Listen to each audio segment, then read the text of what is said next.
chers amis, frères et sœurs musulmans,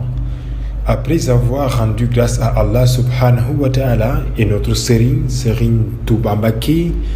nous vous saluons tous. Alors, c'est de nouveau un plaisir de vous parler de nos médicaments, très efficaces sur l'impuissance sexuelle et quelque chose du genre. Disponible pour toute personne qui ressent en lui des faiblesses sexuelles dans son ménage.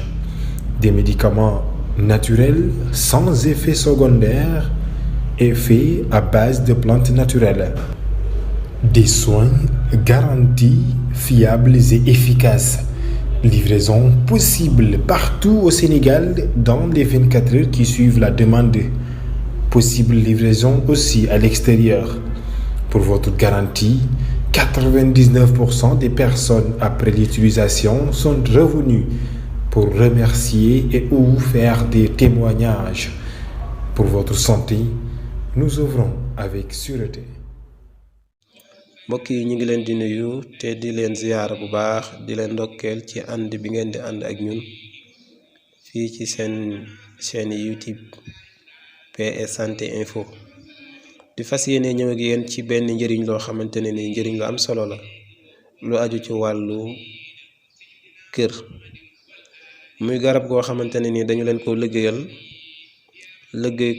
liggéey ba mucc ayib muy suñu gàncax gi nga xam ne moom lañu suñu borom tabaaraka wa taala jagleel ak alquranul karim bi nga xam ne mooy suñu téere te lenn lu ci nekk rek suñu borom def ci ay secret ak i mbóot yoo xam ne bu dee ci wàllu garab ñun wolof wala comme man séeréer la mën naa ne wolof yi tur wuñ koy woowe rek dafa jeexal wax garab nit bu feebaree lan moo koy faj li koy faj nuñ koy woowee garab kon garab gi ñu leen indil dañ ko liggéey ci garab yii ñu yàlla jagleel boole ko alquraanu karim bi nga xam ne suñ borom moo wax ci alquraan ne day saafara lépp su ko defee nag tawat jii may bëgg a wax mooy tawatu kër gi góor ñi nga xam ne yàlla moo dogal ñu am ay jafe-jafe ci wàllu néew kàttan ci wàllu sëy wala muy koo xam ne dafay gaaw a yëg boppam wala sax muy koo xam ne na mu war a dëgëree dëgg dafa des xam ngeen ne tawat jooju tax na ba ay sëy yu bari neexatul góor ñi ñenn ñi ci ñoom yàlla dogal ko ci ñoom suñu garab giñ ci liggéey nag ñu ngi leen di xamal ne day faj définitivement ci kàttanu yàlla képp koo xam ne jël nga traitement complet bi incha allahu taala benn yoon lañu la koy jox te dañu la koy livrer fépp foo mën a nekk boo ko yittewoo dañ la koy livrer nga mën koo jot du càggane yow yaay sol saw daal di ñëw jël si ko waaye ñoo koy jox sunuy ndaw ñu yett la ko ba fi nga nekk bu dee biir réew mi bu dee extérieur bitim réew ñi ngi koy joxe Europe ñi ngi koy joxe Afrique ñi ngi koy joxe États-Unis su ko defee képp koo xam ne yittewoo na ko mën naa woote ci numéro bi incha allahu taala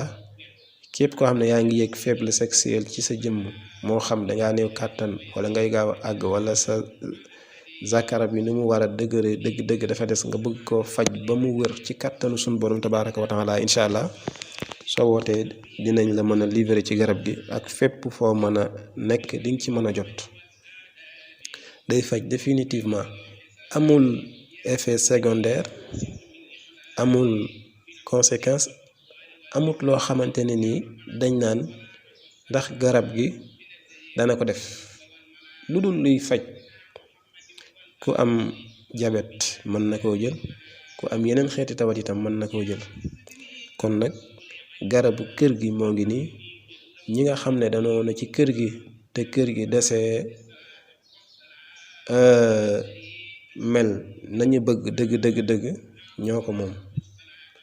kon incha allahu taala ku ci ittewoo mën ngaa woote ci numéro bi fépp foo mën a nekk des na ko mën a livrer ba nga jot ko. Assalaamu aleykum wa rahmatulah.